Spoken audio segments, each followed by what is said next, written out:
बिस्मिल्लाहिर्रहमानिर्रहीम। ला हौला वला कुव्वता इल्ला बिल्लाहिल अलीय्यिल अज़ीम।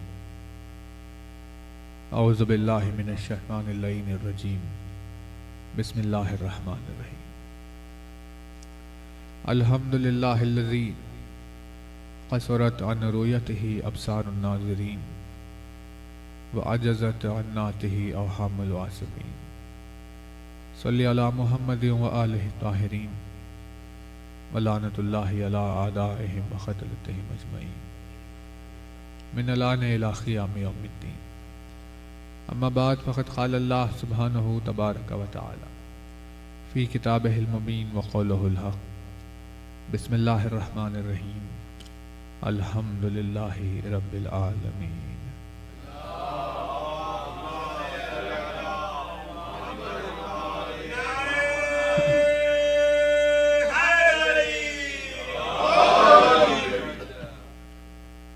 फरमाया साहिबे आज़मुद्दरजात अल्फाज ने,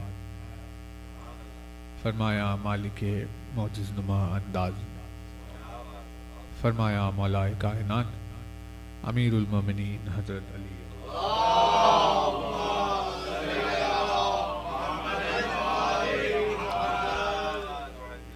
मौलाए कायनात के जिस मुबारक व मुक़द्दस फरमान से आपकी खिदमत में इन मजालिस का आगाज़ हो रहा है।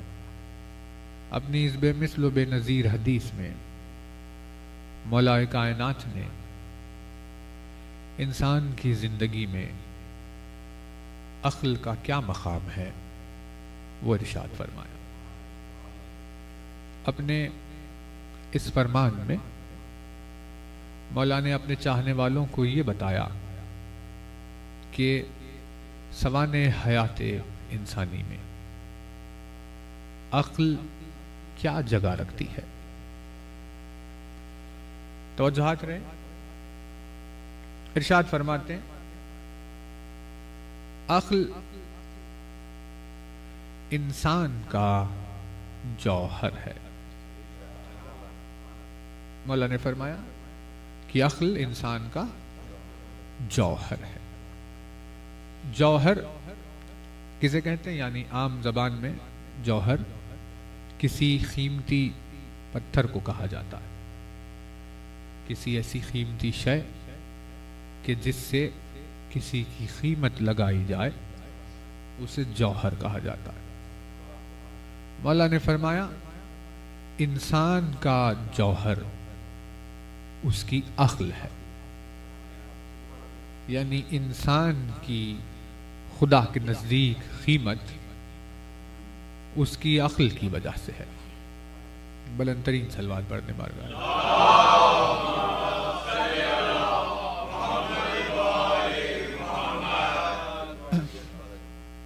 एक मरतबा और बावाज़ बुलंद सल्लल्लाहु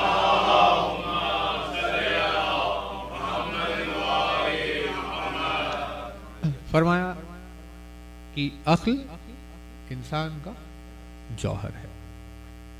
ये लफ्ज़ जौहर हम आमतौर पर पत्थर के लिए इस्तेमाल करते हैं, लेकिन जौहर के माना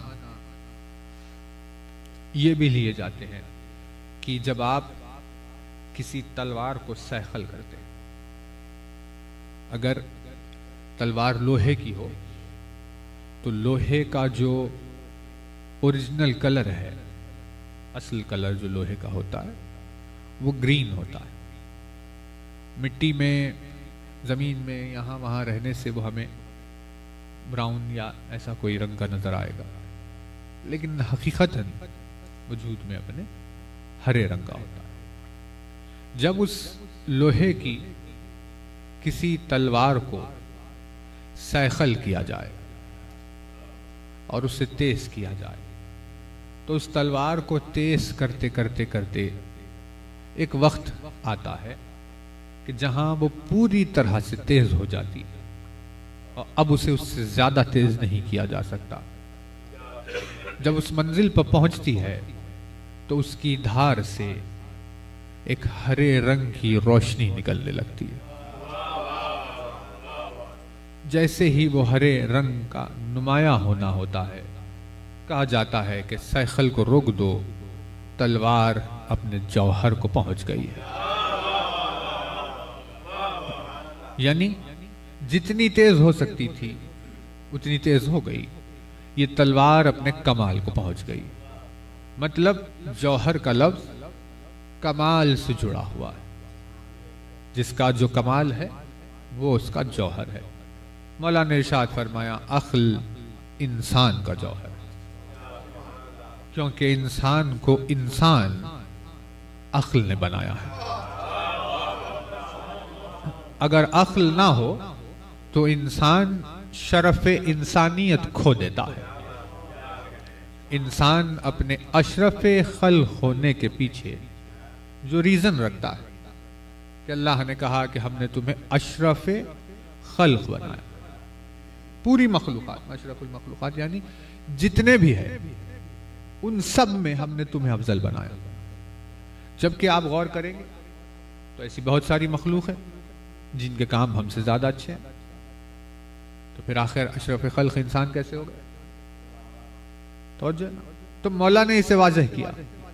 मौला ने इरशाद फरमाया कि अल्लाह ने जानवरों को नफ्स दी है और उन्हें अक्ल नहीं दी। फरिश्तों को अल्लाह ने अक्ल दी है, उन्हें नफ्स नहीं दी। इंसानों को अल्लाह ने नफ्स भी दी है और अक्ल भी दी है। फरमाया तो अब जिसकी अक्ल, जिस इंसान की अक्ल उसके नफ्स पर गालिब हो तो वो इंसान फरिश्ते से अफजल होता है। वो इंसान फरिश्ते से अफजल, और जिसकी नफ्स उसकी अक्ल पर गालिब हो वो इंसान जानवर से बदतर होता है। यानी मौला ने यह बताया कि इंसान पैदा हो जाने से वो अशरफ खल्क नहीं होता, बल्कि वो अशरफ खल्क अपनी अक्ल की वजह से होता है।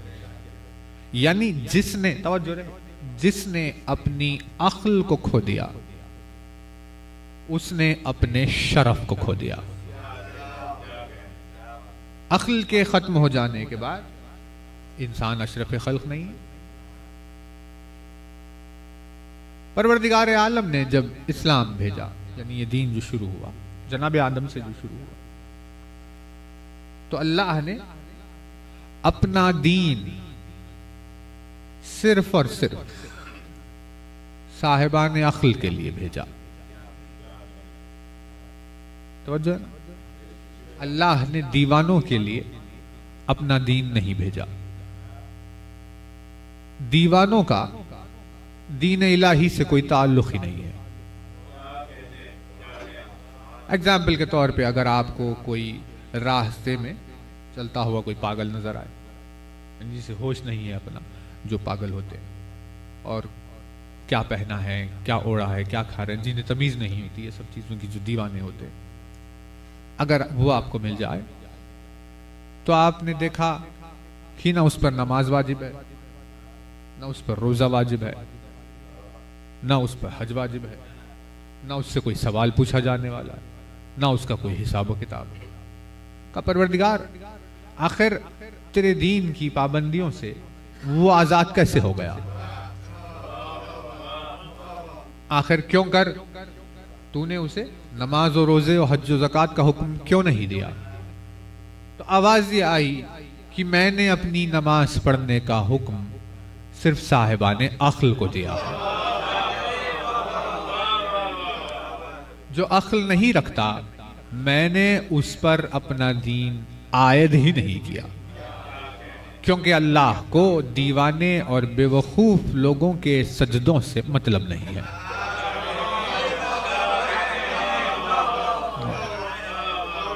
खुदावंद आलम ने अगर किसी सजदे को पसंद किया है तो वो साहिब अक्ल के सजदे को पसंद किया। इस वजह से मौला ने इरशाद फरमाया, अब आप देखिए इबादत को बांटा है ना मौला, क्योंकि अब जब अक्ल ही नहीं है तो दीन ही नहीं, जब दीन है ही नहीं तो भाई फिर अब नमाज रोजे की बहस क्या करेंगे, हज ज़कात की बहस क्या करेंगे। ये बहस तो उन लोगों के लिए है जो दीनदार है। दीनदार तो वो है जिसके पास अक्ल है। अब जिसके पास अक्ल ही नहीं है उसका दीन से ताल्लुक ही नहीं। अब अगर वो नमाज अपनी तरफ से पढ़ रहा है तो वो नमाज उसके लिए सिवाय जहमत के और कुछ नहीं है, क्योंकि उसने अपने आराम को तर्क करके जब जहमत उठाई तो उसे बदले में कुछ भी नहीं मिल रहा। क्योंकि खुदावंद आलम ने कहा नादान का सजदा उसकी बारगाह में कोई मकाम ही नहीं रखता, क्योंकि सजदे के पीछे तो इरफान होता है। इसीलिए मौला ने फरमाया इबादत 3 तरह के लोग करते हैं। मौला ने इरशाद फरमाया कि एक ग्रुप वो है जो अल्लाह की इबादत करता है और कहता है परवरदिगार मैं तुझे सजदे दे रहा हूं, तू मुझे जन्नत दे दे। यानी उनकी इबादत का मकसद जन्नत है। दूसरे मौला ने फरमाया वो लोग हैं जो ये कहते हैं कि हम तुम्हें सजदे दे रहे हैं, तू मुझे जहन्नम से बचा ले। मौला ने पहले वालों के लिए कहा जो सजदा देकर जन्नत ले रहे हैं, इरशाद फरमाते हैं ये ताजरों की इबादत है, ये अल्लाह से तिजारत कर रहा है। कहता है एक हाथ दे एक हाथ ले। और जो जहन्नम से बचने के लिए इबादत कर रहा है, इरशाद फरमा ये गुलाम मिजाज की इबादत है, जो कहता है कि भाई मैं करूं ताकि मैं बच जाऊं। मौला ने फरमाया और कुछ लोग वो हैं जो अल्लाह की इबादत सिर्फ इसीलिए करते हैं क्योंकि उन्होंने अल्लाह को मुस्तहिक़ इबादत पाया है।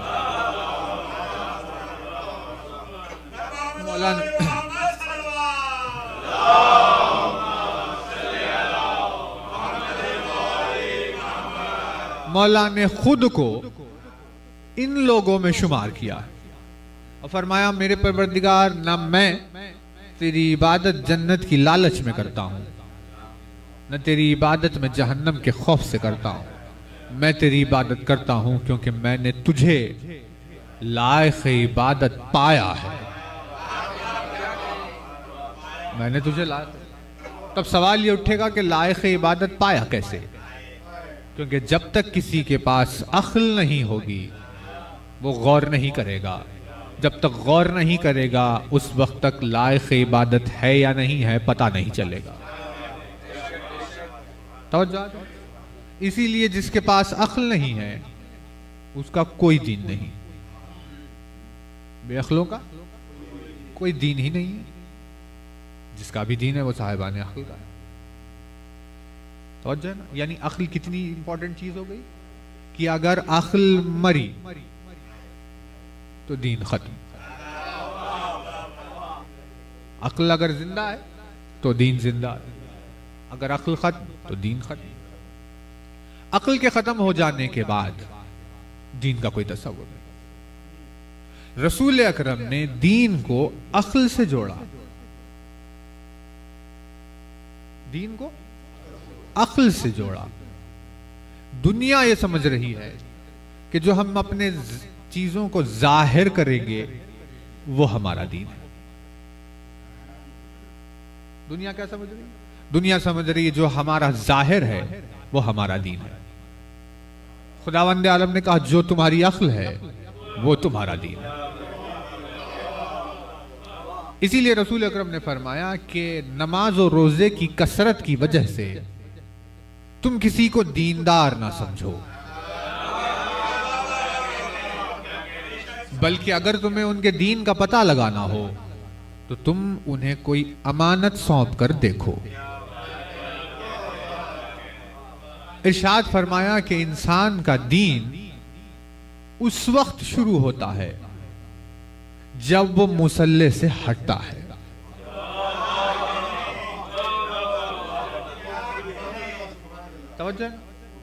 यानी दुनिया ये समझ रही है कि मुसल्ले पर खड़े होकर नमाज पढ़ना दीन है। रसूल अकरम ने कहा कि जब तक मुसल्ले पर होगा उसके दीन का पता नहीं चलेगा। जब वो मुसल्ले से हटकर आम जिंदगी गुजारेगा तब पता चलेगा उसका दीन क्या है।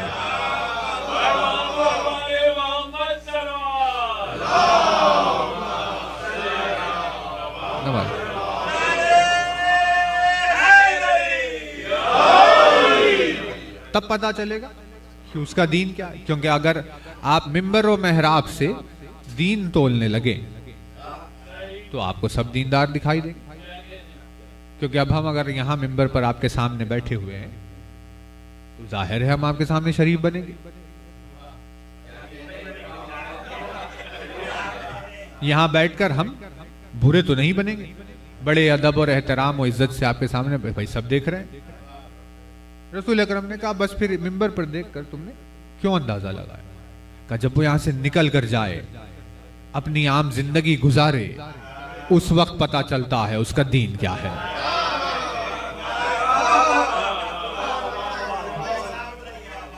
इसीलिए रसूल अकरम ने दीन की पहचान को अक्ल से जोड़ा है, मेहराब मिंबर से नहीं।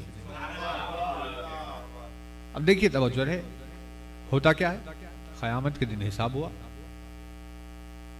खुदावंद आलम ने बुलाया कि भाई चलो खड़े हो जाओ, अब देखते हैं कि भाई किसका क्या मामला है।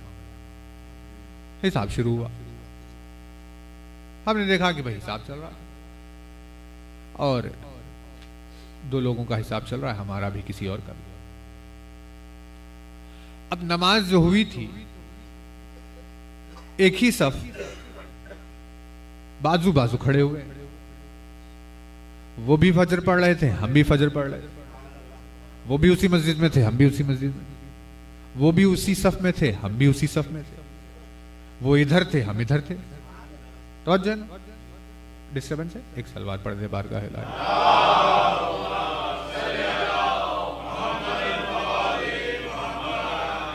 है तवज्जुहात।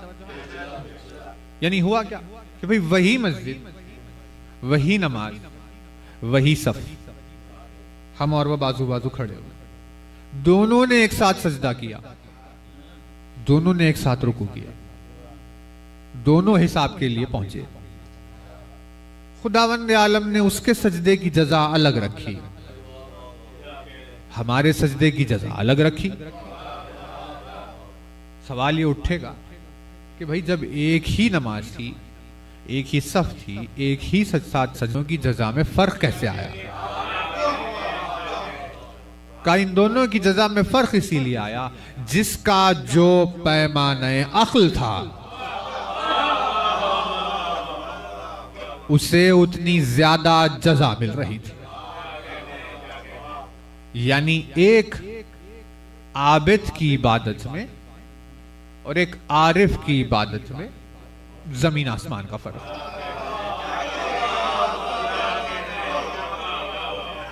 इरशाद फरमाया कि आबिद का रात भर जागना। सलवात बारगाह इलाही में पढ़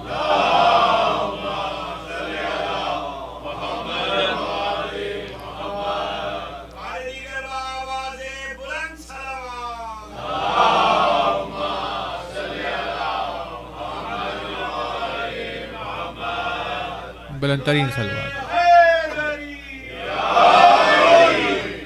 एक मरतबा और बुलंदतरीन सलवात।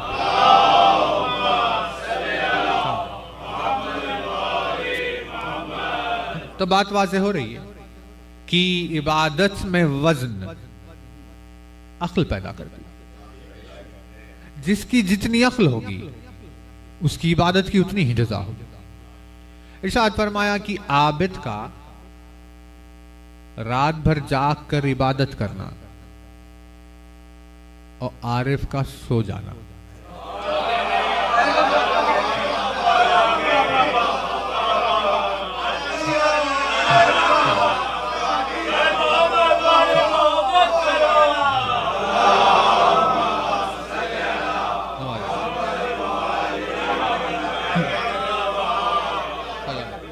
आबिद का रात भर जाग कर इबादत करना और आरिफ का सो जाना, फरमाया दोनों बराबर है।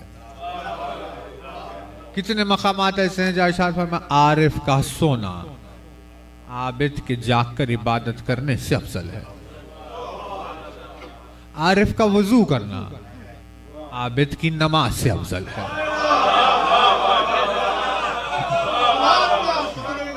आरिफ का सहर करना आबिद के रोजे से अफजल है।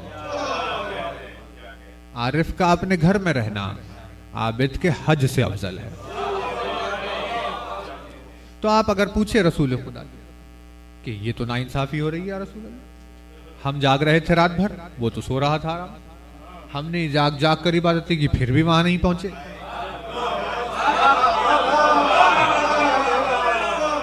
जहां वो सोकर पहुंच गया, का आखिर ये फर्क क्या है? का फर्क ये है कि नादानी में की जाने वाली इबादत समझदारी वाली नींद से अफजल नहीं होती।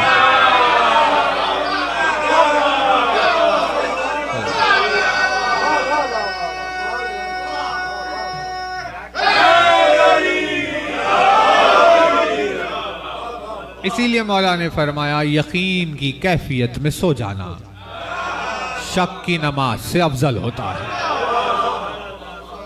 तो हमें बात समझ में आ रही है कि दीन हकीकत में अक्ल का नाम है।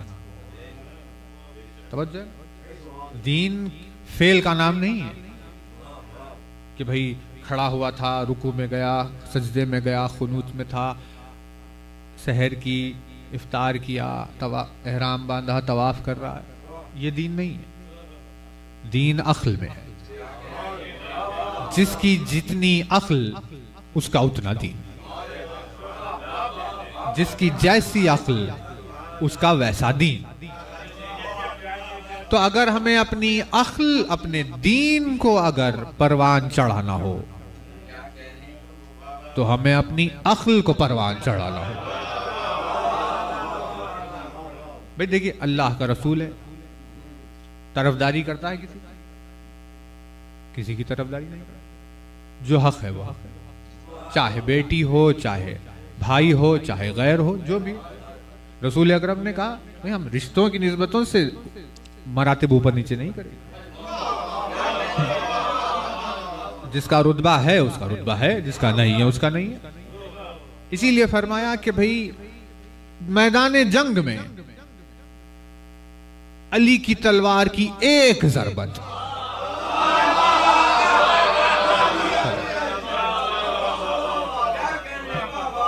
मैदान जंग में जुल्फ़िकार अली की एक ज़रब और सखलैन की इबादत।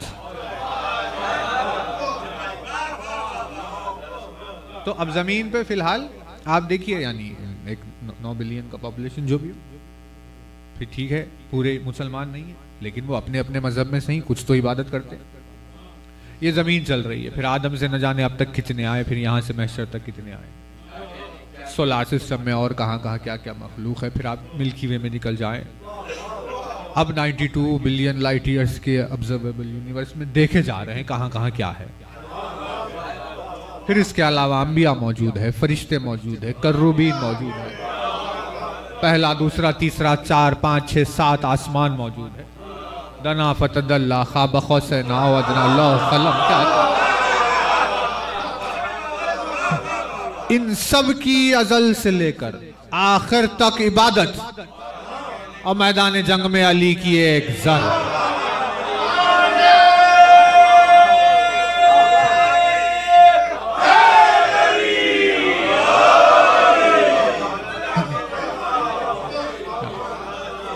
यानी अगर कोई मीज़ान ऐसा बन जाए जिस मीज़ान में इबादतों को तोला जा सके, तो रसूल अकरम ने फरमाया पूरी सखलैन की इबादतें मिलकर अली की ज़रब के हम पल्ला नहीं हो सकते। ज़रब अली सब पर भारी होगी, एक ज़रब सब पर भारी होगी। कहा या रसूल अल्लाह, आपके भाई है इसीलिए ऐसा कह रहे हैं? आपके दामाद है इसीलिए ऐसा कह रहे हैं? का अल्लाह का रसूल ये मिजाज नहीं रखता कि रिश्तों को देखकर किसी की तरफदारी कर ले।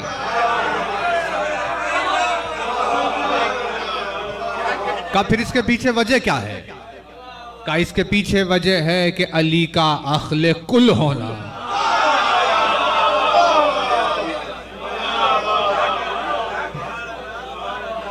ज़रबत के पीछे जो इरफान मौजूद है उस इरफान का कोई तकाबुल नहीं है। सखलैन मिल जाए अगर सारे, अली की ज़रबत की बराबरी नहीं कर सकते। भाई मैदान जंग में तलवार चलाते हुए जिसकी ज़रबत की बराबरी सखलैन की इबादतें नहीं कर सकते, जब वो मेहराब इबादत में खड़ा होकर सजदे में जाता होगा,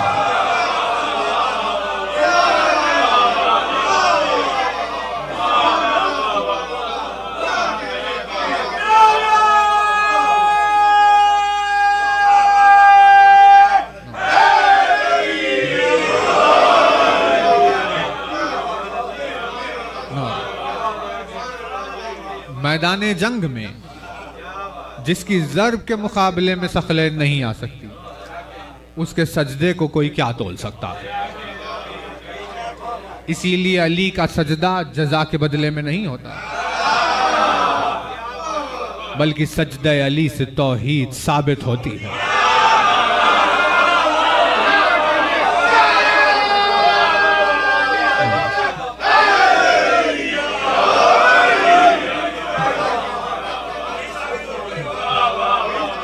जज़ाए आमाल वाली इबादत कहाँ, इस बात ला इलाहा इल्लल्लाह का सजदा कहाँ। का ये डिफरेंस कैसे आया? अक्ल की वजह से आता है। इसीलिए फरमाया रोज़े महशर सब एक ही अमाल ले जाएंगे। एक मस्जिद में 100 जने नमाज पढ़ते हैं, 100 लोगों की नमाजें सबके सब पहुंच, लेकिन सबको अलग जजा। का भाई एक ही साथ तो पढ़ रहे थे, का फिर अलग का, क्योंकि जिसकी जैसी अक्ल थी उसे वैसी जजा मिलेगी। तो आज की मजलिस में आपकी खिदमत में बस यही वाज़ेह करना चाहते हैं कि अक्ल का जिंदा रहना कितना जरूरी है। यहां अक्ल को मौत आई, वहां दीन खत्म हो गया। भाई अक्ल के सिवा दीन क्या है? कुछ है अक्ल के सिवा? 8-6 साल के बच्चे पर नमाज वाजिब नहीं। का भाई क्यों? वो 6 साल का बच्चा ना नमाज है, ना रोजा है, ना हज है, ना ज़कात, कोई हिसाब नहीं किताब में। कहा क्यों परवरदिगार? का अक्ल नहीं है। हमारी इबादत बेअक्लों के लिए है ही नहीं।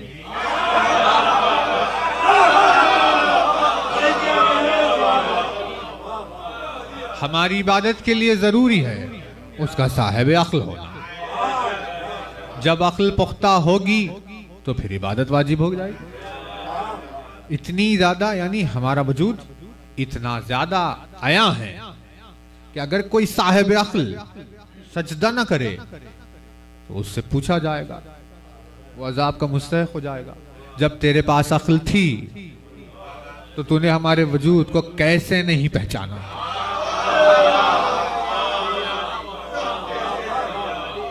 दारोमदार दीन का अक्ल पर है। अब देखिए मौला ने फरमाया कि भाई ग़िज़ा होती है, क्योंकि जैसे खाना हम खाते हैं तो मौला ने फरमाया भाई सबकी ग़िज़ा है, ऐसे थोड़ी ना सिर्फ पेट की ग़िज़ा। अब आप देखिए जैसे आप गाड़ी पर आए, क्या है गाड़ी की ग़िज़ा?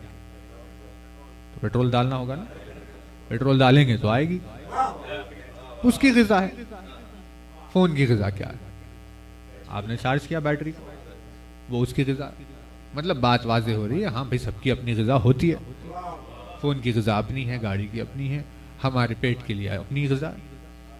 मौला ने फरमाया अक्ल की भी ग़िज़ा होती है।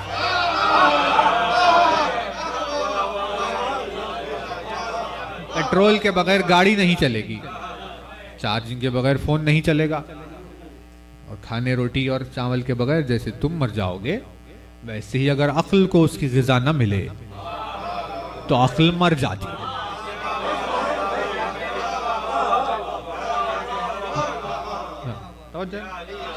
फरमाया अगर अक्ल को उसकी ग़िज़ा न मिले तो अक्ल मर जाती। तब यहां तक बात पहुंची, वो तो बेचैन हुआ कि याली उसकी ग़िज़ा इतनी जरूरी कहां? और अगर रोटी न मिले और अगर खाना न मिले और तुम्हारा बदन मर जाए तो ये उतना जिल्लत नहीं है, इसमें उतनी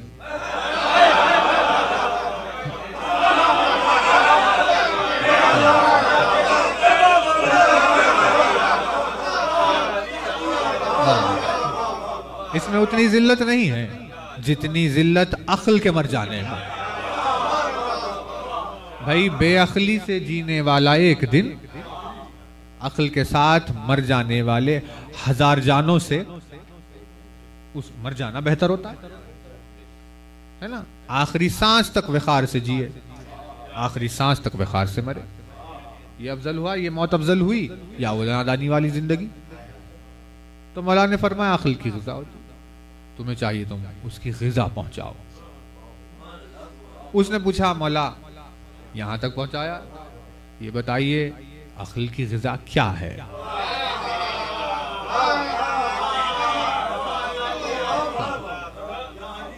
साहिल ने पूछा ये बताइए अक्ल की ग़िज़ा क्या चीज है?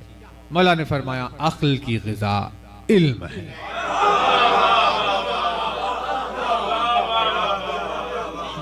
भाई तवज्जो रे, अक्ल की ग़िज़ा इल्म है। अगर इल्म अक्ल को नहीं मिलेगा तो अक्ल पर भूख तारी होगी और एक दिन भूख की वजह से अक्ल मर जाएगी। सवाने हयात जो हमें मिली वो है 3 दिन। 3 दिन। इसीलिए मौला ने फरमाया अगर 3 दिन तुम्हारे इल्म में इजाफा ना हुआ हो तो फिर तुम अपने मरने की दुआ कर लो।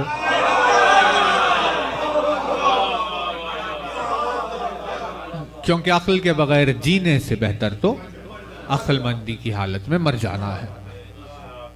तो 3 दिन तक मुसलसल अगर इल्म ना मिले तो अक्ल भूख से होते होते एक दिन मर जाती। यहां अक्ल की मौत हुई, वहां अल्लाह ने दीन उठा लिया। नहीं तवज्जो नहीं कर रहे। यहां अक्ल की मौत हुई और वहां अल्लाह ने दीन उठा लिया। यानी अगर संडे अक्ल की मौत हुई तो मंडे से उस पर नमाज वाजिब नहीं है।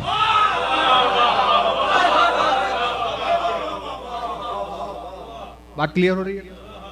अगर संडे अक्ल की मौत हो गई तो मंडे से रोजा नहीं है, क्योंकि नमाज और रोजे तो उसके लिए जिसकी अक्ल जिंदा है।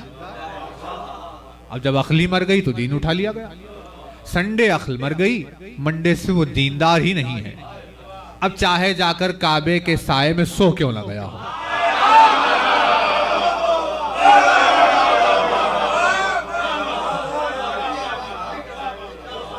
भाई अब चाहे काबे के सामने सजदे करते करते मर क्यों ना गया हो, लेकिन अगर एक दिन पहले अक्ल मर चुकी थी तो वो दीनदार नहीं है। तो अल्लाह ने कहा हमारा दीन सिर्फ अक्लमंदों के लिए, जो अक्ल नहीं रखता उसके लिए कोई दीन ही नहीं।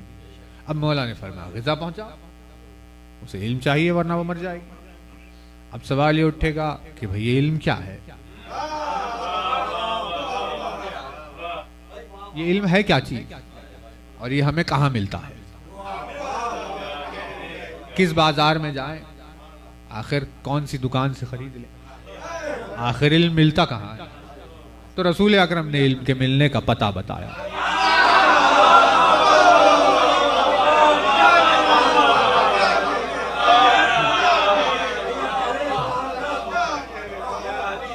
जहां मजलिस हो रही है उस अज़ा खाने का नाम दरमियान में आया।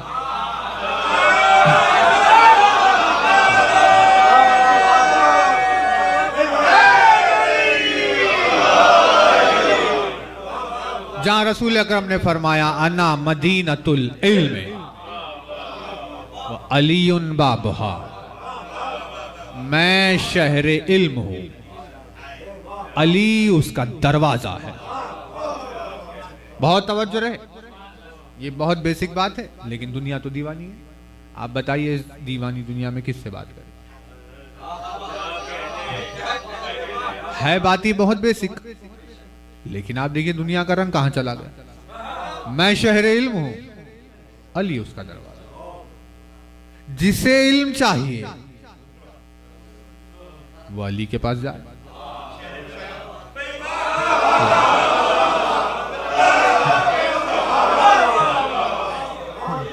मैं शहरे इल्म, अली उसका दरवाजा है। जिससे इल्म चाहिए वो अली से ले। यानी इल्म के लिए अली तक जाना जरूरी है। जो अली की बारगाह में साइल बनकर पहुंचेगा उसे इल्म मिलेगा, जिसे इल्म मिलेगा उसे अक्ल की ग़िज़ा मिलेगी, जिसे अक्ल की ग़िज़ा मिलेगी उसकी अक्ल जिंदा रहेगी, जिसकी अक्ल जिंदा रहेगी वो दीनदार रहेगा।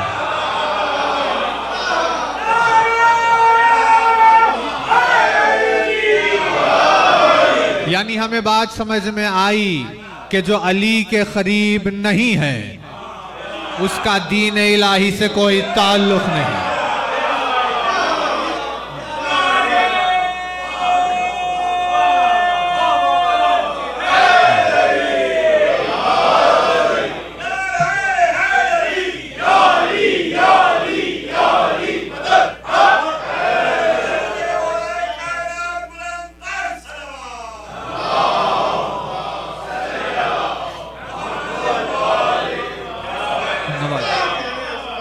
यानी हमें बात समझ में आ रही है, जो अली से दूर है वो इल्म से दूर, जो इल्म से दूर है वो ग़िज़ाए अक़ल से दूर, जो ग़िज़ाए अक़ल से दूर है उसकी अक़ल मर चुकी है, जिसकी अक़ल मर चुकी है उसका कोई दीन नहीं। तो जब रसूल अकरम ने यह फरमाया कि अगर कोई कोहे ओहद के बराबर सोना राह खुदा में दे और कोई हजारों बरस की इबादत में मसरूफ रहे, सफ़ा और मरवा के दरमियान में मजलूम क़त्ल हो जाए, अल्लाह की खातिर क्या क्या जमा कर रहा था, लेकिन अगर उल्फत नहीं रखता, उल्फत अली अगर नहीं रखता तो उसे जन्नत की बू भी नहीं आएगी। तो लोगों ने कहा ये तो रसूल ने ज्यादा कह दिया, लेकिन उन्हें समझ में नहीं आया कि रसूल के जुमले के पीछे राज क्या था। फरमाया जब अली से दूर हो तो इल्म से दूर हो, इल्म से दूर हो तो अक्ल मर चुकी है, जब अक्ल मर चुकी है तो तुम्हें नमाज पढ़ने की जरूरत ही क्या थी।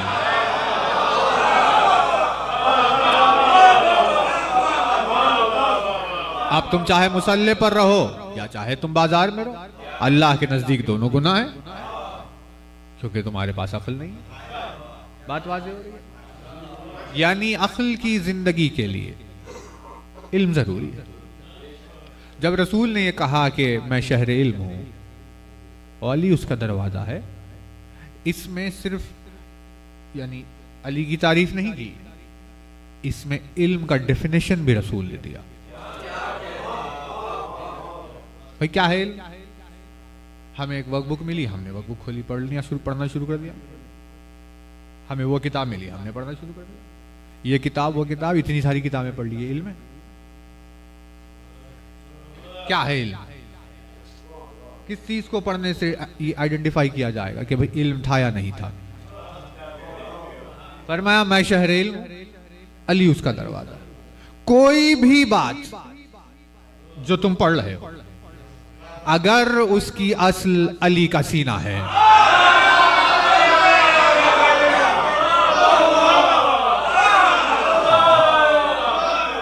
कोई भी बात जो तुम पढ़ रहे हो अगर उसकी असल सीना अली है तो वो इल्म है, और अगर वो अली के सीने से बयान ना हुआ हो तो फिर तुम कुछ भी पढ़ रहे होंगे, वो इल्म नहीं है। भाई तवज्जो है ना? तो अब लोग ये सवाल उठाते हैं कि भाई अली ने तो 1400 साल पहले बातें की, लेकिन उससे पहले पुरानी बातें जो हिकमत से भरी हुई थी, क्या वो इल्म नहीं है?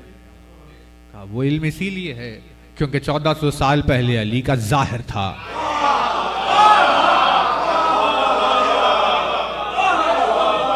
और उससे पहले जो भी हुआ है वो अली का बातिन है। लेकिन इल्मी और हिकमत से भरी अगर बात हो तो उसकी जड़ अली की जात है। वो बात और है कि आपको समझ में नहीं आ रहा कि वो चेन कैसे लेके जाए आगे, लेकिन जब असल तक पहुंचते हैं तो पता चलता है हाँ यहीं से चली थी। तो है ना?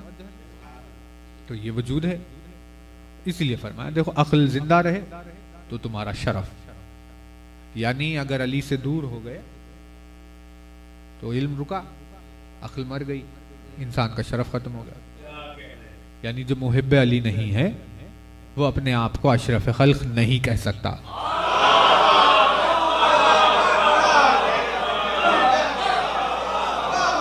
अशरफुल मखलूकात ही उल्फत अली की वजह से करार दिया गया।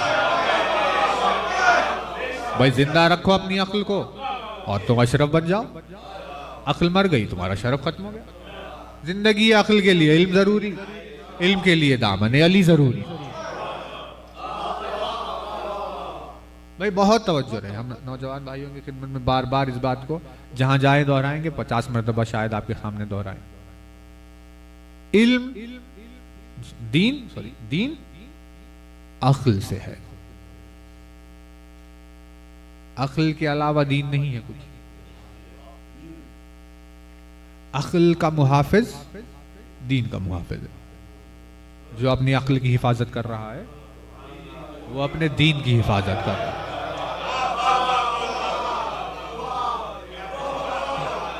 और अपने अक्ल की हिफाजत कैसे करे? कहा भाई इल्म के जरिए से करो। इल्म के जरिए यानी कि अली का तवाफ करते रहो, तुम्हारी अक्ल जिंदा रहेगी। इसीलिए बात वाज़ेह है कि भाई देखो, अगर तुम जानते नहीं अली को तो फिर तुम दीनदार नहीं हो। वाक़या काफी में लिखा गया कि मौला ने फरमाया कि एक रोज आदम के सामने जिब्रील आए। जब जिब्रील आए तो वो अपने साथ 3 चीजें लेकर आए थे।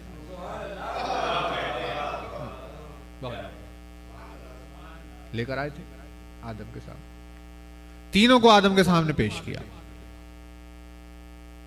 आदम से कहा कि देखिए परवरदिगार आलम ने ये 3 चीजें बाद दुरूद व सलाम, ये 3 चीजें आपके सामने रखी है। अक्ल, दीन, हया।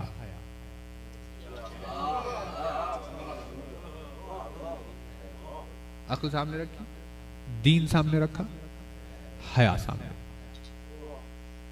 अक्ल, दीन और हया कैसी है?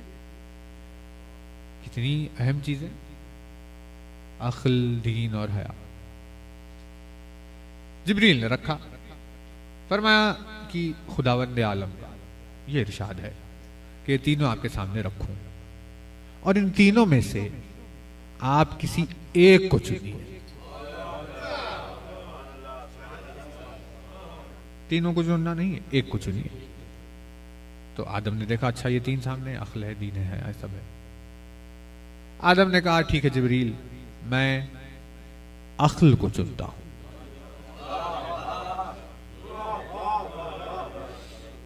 आदम ने क्या कहा? मैं अक्ल को चुनता हूं।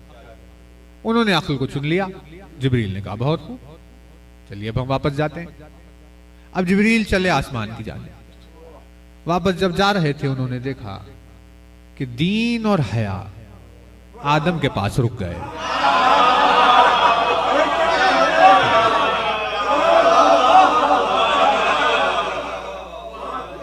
दीन और हया ये दोनों आदम के पास रुक गए और जिब्रील के साथ नहीं चल रहे थे। तो जिब्रील ने पूछा क्या हुआ तुम दोनों को, तुम हमारे साथ वापस क्यों नहीं चल रहे? तो दीन और हया ने जिब्रील से कहा जिब्रील हमें अल्लाह का हुक्म यह है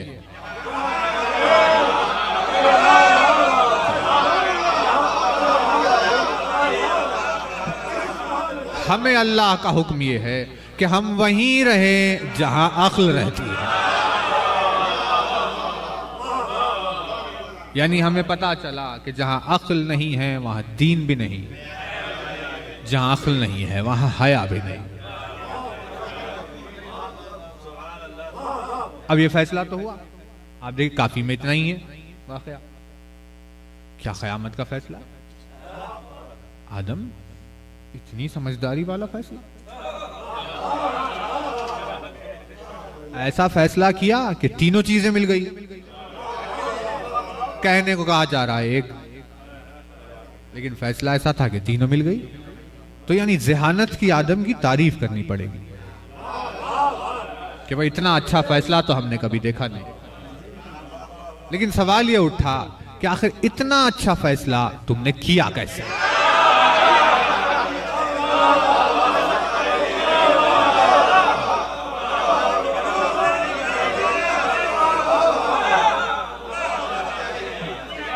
सवाल तो ये उठा कि इतना अच्छा फैसला तुमने किया कैसे? आदम ये जवाब नहीं दे सकते, मैंने अक्ल से ये किया।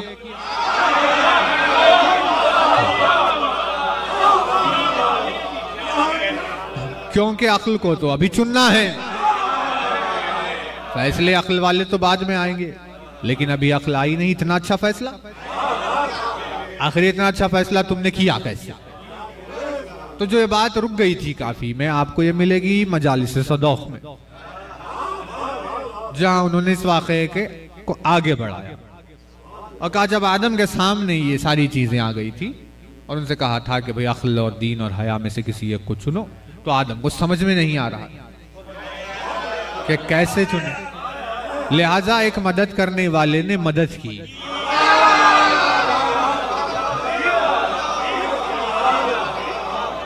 और आदम की इस मुश्किल को आसान किया,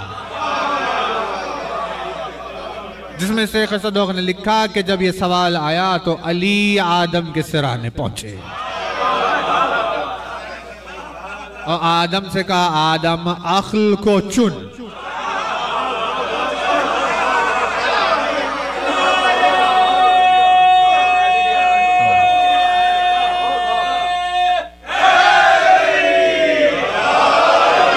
फरमाया आदम अक्ल को चुन। अली ने ऐसी चीज का नाम बताया कि जिससे तीनों चीजें आदम के पास आ जाए। जब आदम ने कहा अक्ल को चुन, तो आदम ने अक्ल को चुना।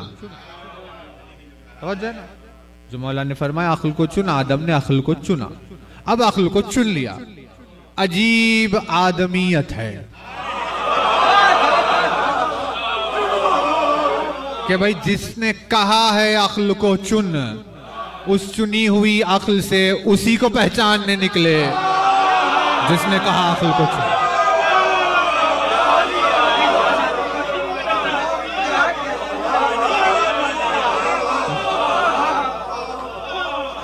भाई जिसने कहा हो अक्ल को चुन, भला वो अक्ल में कैसे आ सकता है?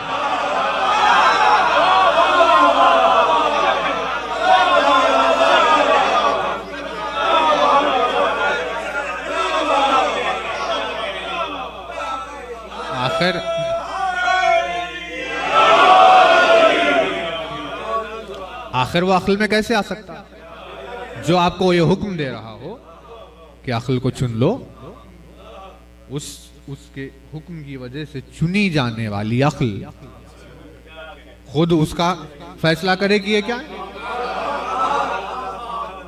यानी इसका मतलब ये है कि वो थोड़ा सा कॉमन सेंस होना चाहिए। भाई टीचर ने आपको सिखाया है, स्टूडेंट सीख रहा है, जिसने सिखाया है सीख कर क्या कोई उसी को सिखाएगा?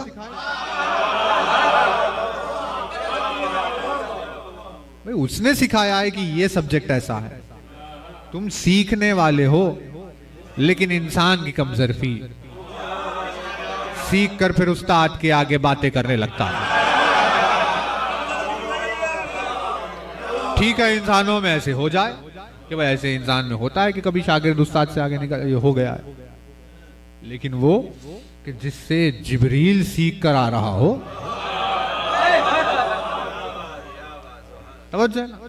मौला ने फरमाया अक्ल को चुनना। यार आदम ने अक्ल को चुना, क़यामत खेज फैसला। इसीलिए जब चुन ली गई अक्ल, तो अली अक्ल में नहीं आता।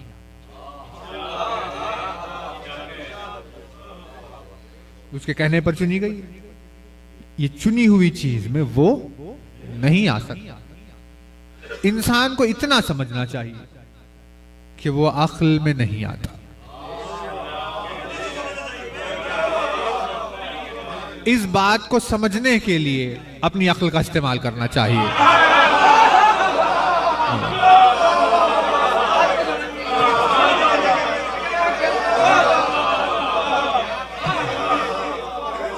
इस बात को समझने के लिए उसे अक्ल का इस्तेमाल करना चाहिए कि वो अक्ल में नहीं आता,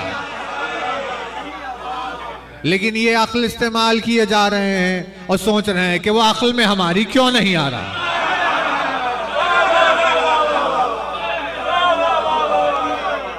भाई कहीं फज़ाइल अली अक्ल में आते हैं, वे कैसे आएंगे? यानी आपको अपनी अकल से ये समझना चाहिए कि वो नहीं आएगा, ये समझा नहीं जाएगा कि वो क्यों नहीं आ रहा। अब आपने अजीब एतराज कर दिया कि भाई ये बात तो हमारी समझ में नहीं आ रही।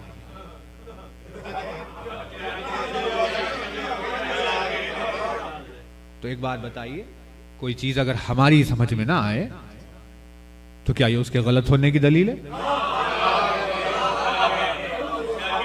है क्या ऐसा? जो हमारी समझ में नहीं आ रहा है ये उसके गलत होने की दलील नहीं है। जिसकी समझ में नहीं आ रहा ये उसका डिफेक्ट है। समझ में नहीं आने वाले का तो कमाल है। भाई आप हमें बताइए, वन नज्म इज़ा हवा, अब देखिए कुरान तो यहां है नहीं।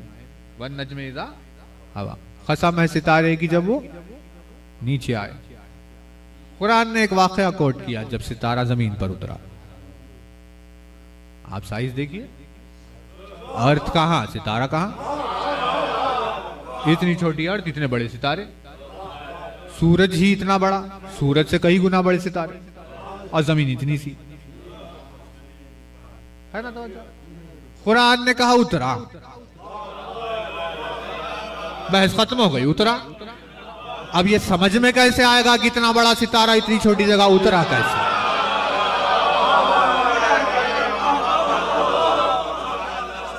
तो अल्लाह ने जो पैमाने बताने थे वो बता दिए कि भाई क्या होगा और क्या नहीं होगा। चाहे कितना ही बड़ा हो, सितारा भले ही जमीन पर उतर सकता है, कितना ही बड़ा क्यों ना। इतना बड़ा होने के बावजूद भी छोटी सी जमीन में उतर सकता है। ये होने वाली चीजों में। फरमाया अगर अली की छोटी सी फजीलत भी है तो तुम्हारी अक्लों में नहीं उतरेगी, ये नहीं होने वाली चीजों में है। तो देखिए हो गया ना 1 घंटा।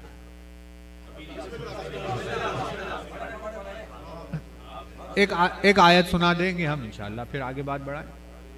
सवाल है अक्ल पे, जिंदा रहना है अक्ल को, उससे दीन चल रहा है ना। बहुत तवज्जो रहे। अगर ये बात पहुंच गई तो फिर खमसा मजालिस का हासिल है। अब आगे तो खैर समझिए डिस्क्रिप्शन, लेकिन ये बात अगर क्लियर तो सब क्लियर हो जाए। बहस चल रही थी दरबार मामून में, बेशुमार अक्ल क्या है, ये सवाल चल रहा है। अब उन्होंने कहा ये है, उन्होंने कहा वो है, उन्होंने कहा वो है, उन्होंने कहा, सब अपने अपने बता रहे। अक्ल हंस रही थी।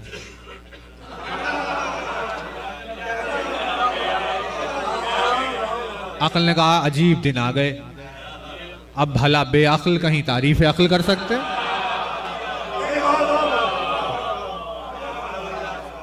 जमाना आज है जब अक्ल थी, मैं अपने आप में मजलूम कि भाई ये क्या हो गया, मेरा तस्करा कैसी कैसी जबान पर आ गया।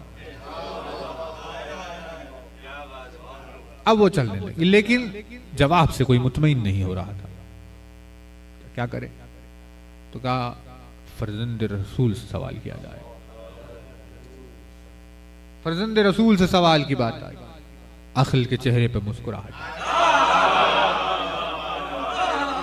अक्ल ने कहा मेरी आबरू बचाने वाला आ रहा है,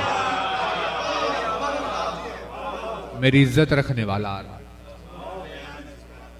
आए मौला, देखा भाई ये तो उन्होंने कहा भाई क्या है आखिर? कहा अक्ल पर बात चल रही थी। अच्छा क्या हुआ? कहा इन्होंने कहा है जिससे हम चलते हैं, फिरते हैं, आते जाते हैं, ऑफिस जाते हैं, कपड़े पहनते हैं, खाना खाते हैं, लाइट खोलते हैं, फैन खोलते हैं, गाड़ी स्टार्ट करते हैं, फोन यूज करते हैं, बहरहाल क्या क्या करते हैं, ये सब जिस चीज से काम ले रहे हैं वो अक्ल है। ये जवाब हुआ। मौला ने कहा अगर यही अक्ल है तो फिर ये बताओ, जानवर भी अपने घर को जाता है, वो भी घर से वापस आता है, अपना घोंसला बना लेता है, अपनी जिंदगी गुजारता है, उसे भी पता है कि कहाँ मुड़ना है, कहाँ जाना है, कौन सा घर है। कोई आप पत्थर फेंक कर मारेंगे तो वो अपनी जान बचाएगा। उसे पता है उसकी ग़िज़ा क्या है, क्या खाना है, क्या नहीं खाना है। पूरी जिंदगी का सलीका जो तुम बता रहे हो तो जानवर भी करता है। मौला ने फरमाया अगर यही अक्ल है तो फिर ये बताओ तुम साहिब अक्ल क्यों और जानवर बेअक्ल क्यों?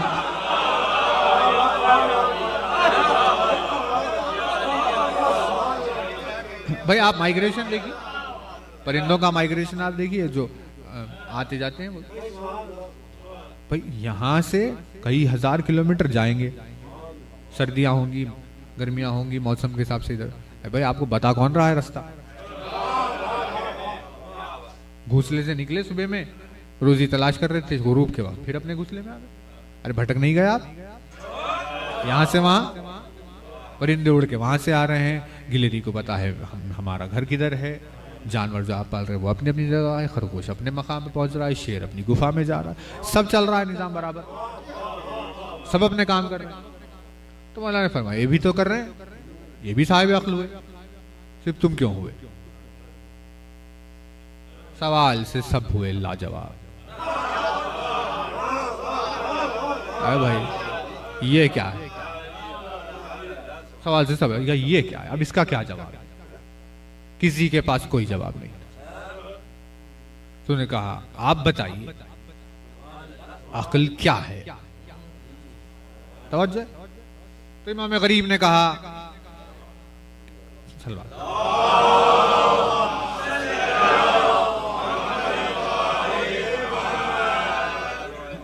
इमाम गरीब ने फरमाया कि अगर तुम्हारे सामने दो अच्छी चीजें आए और तुम्हारे सामने दो बुरी चीजें आए, तो दो अच्छी चीजों में बेहतर चुनना। दो अच्छी चीजों में बेहतर को पहचानना, दो बुरी चीजों में बदतर को पहचानना।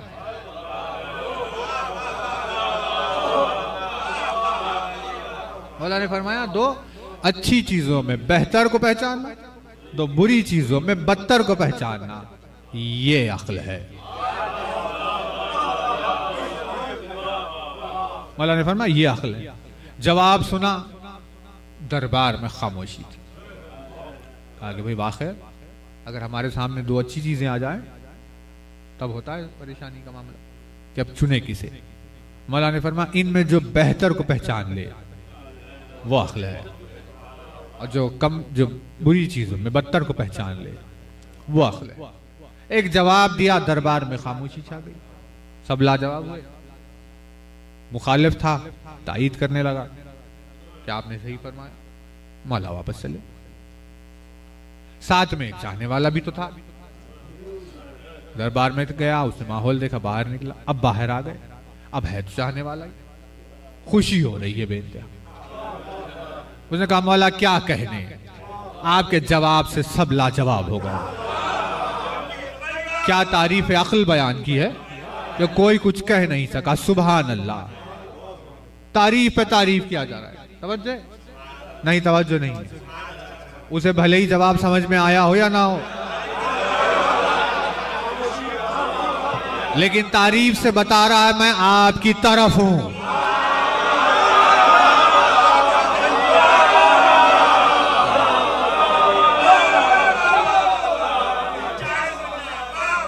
यानी उसकी अक्ल ये फैसला कर रही है तुझे किसकी तरफ होना चाहिए।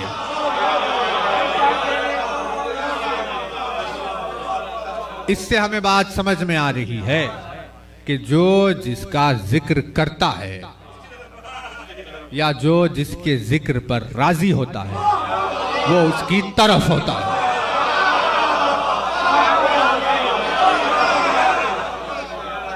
अब हम अगर अली का जिक्र कर रहे हैं और अगर आप अली के जिक्र पर खुश हो रहे हैं तो कुछ समझ में आओ या ना आओ, लेकिन यह समझ में आ रहा है कि अली की तरफ कौन है।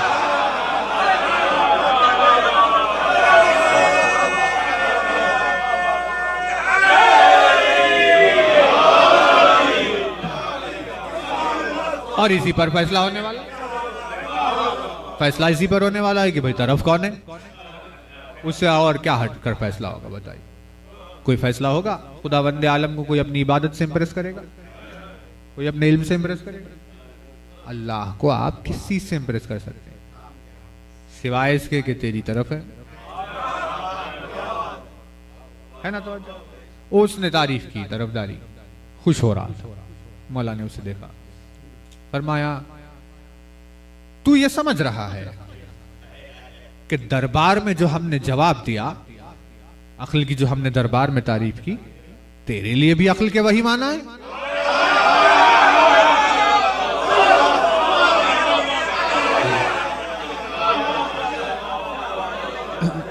जो हमने दरबार में डेफिनेशन दिया अक्ल का, क्या तू ये समझ रहा है क्या तेरे लिए भी वही माना है? तो उसने पूछा मौला क्या ऐसा नहीं है? तो इमाम ने फरमाया नहीं, अक्ल का ये डेफिनेशन सिर्फ उन लोगों के लिए था।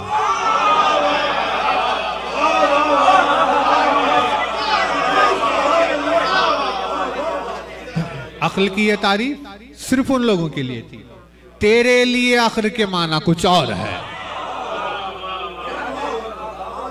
तेरे लिए अक्ल के माना कुछ और है। उसने पूछा मौला ये बताइए मेरे लिए अक्ल किसे कहते हैं?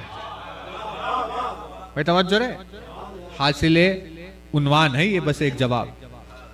मेरे लिए मौला बताइए अक्ल किसे कहते हैं? मौला ने जवाब दिया तेरे लिए अक्ल ये है कि जिस सलाहियत से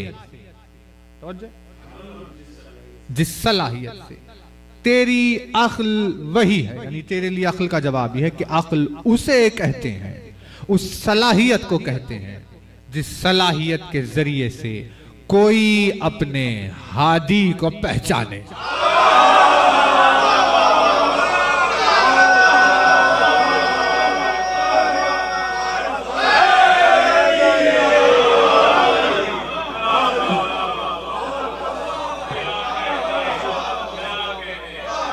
फरमाया अक्ल उस सलाहियत को कहते हैं जिससे कोई अपने हादी को पहचाने। मौला ने फरमाया अक्ल उस सलाहियत को कहते हैं जो तुझे ये बताती है ये हादी है, इसके पीछे चल। नहीं, बहुत तवज्जो रहे क्योंकि बहुत मुश्किल क्वालिटी है।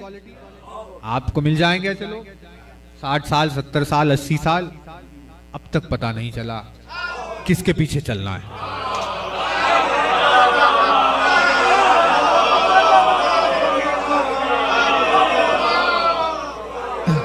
का ये कंफ्यूजन क्यों पैदा हो रहा है? का इसीलिए क्योंकि हादी की पहचान नहीं हुई। का हादी की पहचान क्यों नहीं? कहा क्योंकि अक्ल नहीं है। तो अब हुआ ये कि परवरदिगार आलम ने जब हुक्म को नाफिज किया तो रसूल अकरम ने गदीर के मैदान में लोगों की अक्लों का इम्तिहान लिया।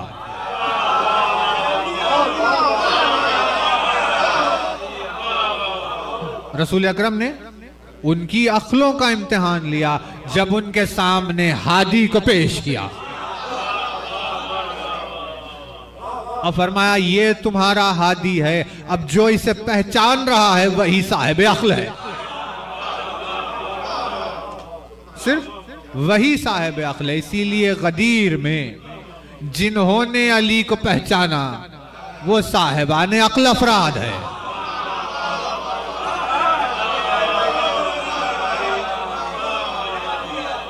जिन्होंने गदीर में अली के मौला होने को जाना वही साहिबान अक्ल है। फरमाया तुम, यानी 8-10 थे, 9 थे, 10 ले लीजिए, उंगलियों पर गिन ले, उतने ही थे जिन्होंने हादी को पहचाना। काबूजर हो, सलमान हो, ऐसे नाम उभरे हुए हो, मुख्तसर उन्होंने हादी को पहचाना। वो मुख्तसर जब पहचान रहे थे, हादी को पहचान कर अपनी अक्ल को साबित कर रहे थे। रसूल अकरम ने कहा देखो सलमान, नमाज तुम पर वाजिब है।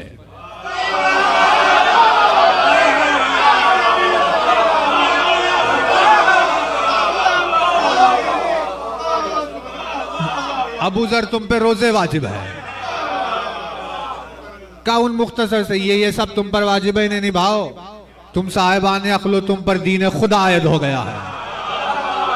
और जो अली को नहीं पहचानते थे उन सबसे कहा अब तुम जो अपनी मर्जी करते रहो, अल्लाह की बारगाह में दीन शुमार नहीं किया गया।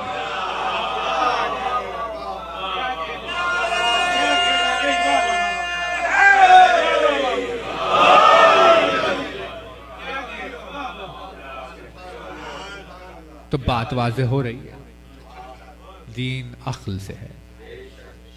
अक्ल हादी को पहचानना है। जो हादी को नहीं पहचानता वो कुछ भी कर ले। खुदावंद आलम को किस बात से मतलब है? इरफान हादी बशर को अशरफ बनाता है।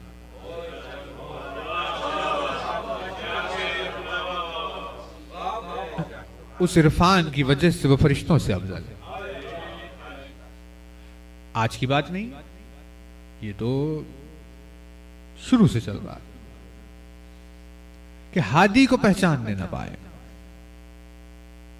कंफ्यूज करो इन्हें,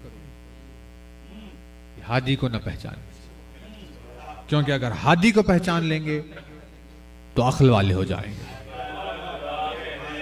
जैसे ही अक्ल वाले होंगे तो हमारी बदमाशी भी पहचान लेंगे।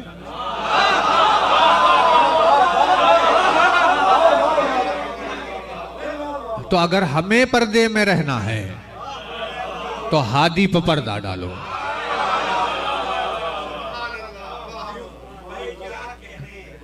परवरदिगार आलम ने कहा तुम करते रहो कोशिश, लेकिन हम भी तो हैं, हम तो पर्दा उठाकर रहेंगे। हादी पर से भी उठेगा, गुमराहों पर से भी उठेगा, सब बेनकाब हो गया।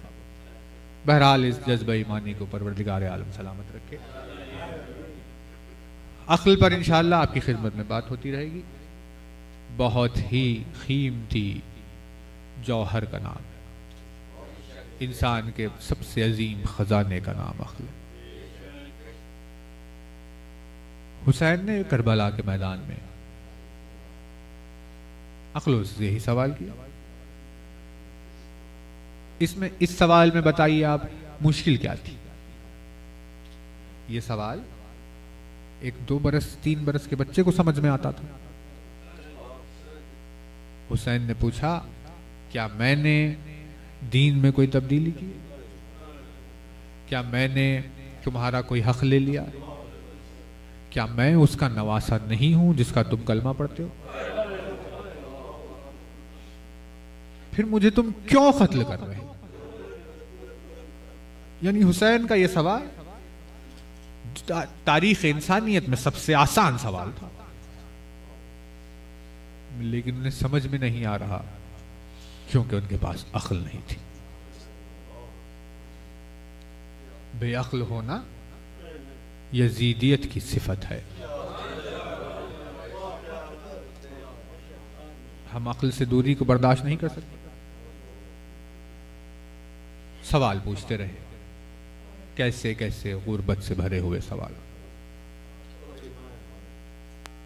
40 का रोज भी गुजर गया।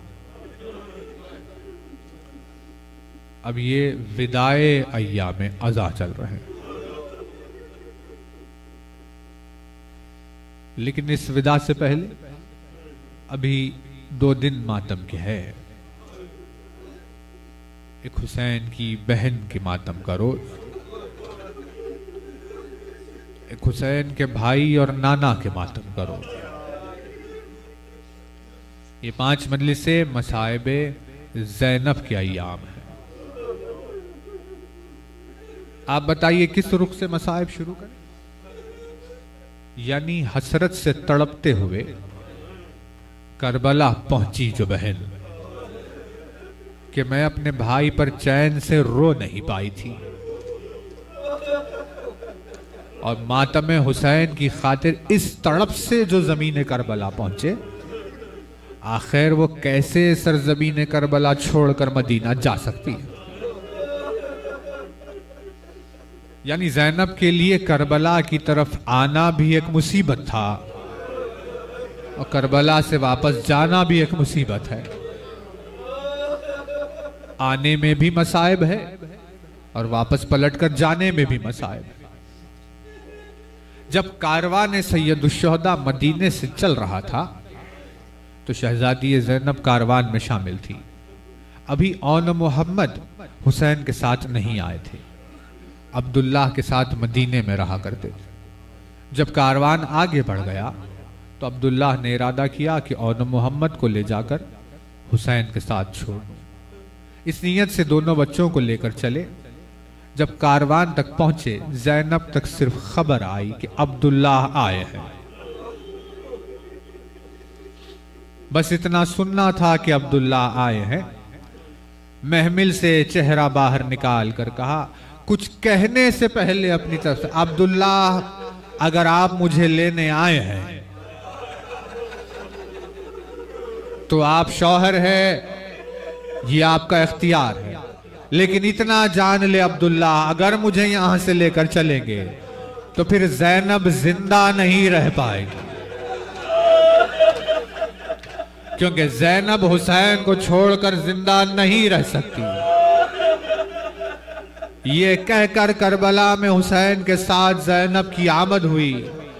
आशूर के रोज के बाद बस एक हसरत बाकी थी कि किसी तरह अपने भाई के मजार पर जाकर मातम करूं। खुदा जाने इतनी हसरतों से भाई का साथ रखने वाली आखिर कैसे ज़मीन करबला छोड़कर वतन की जानिब जाए।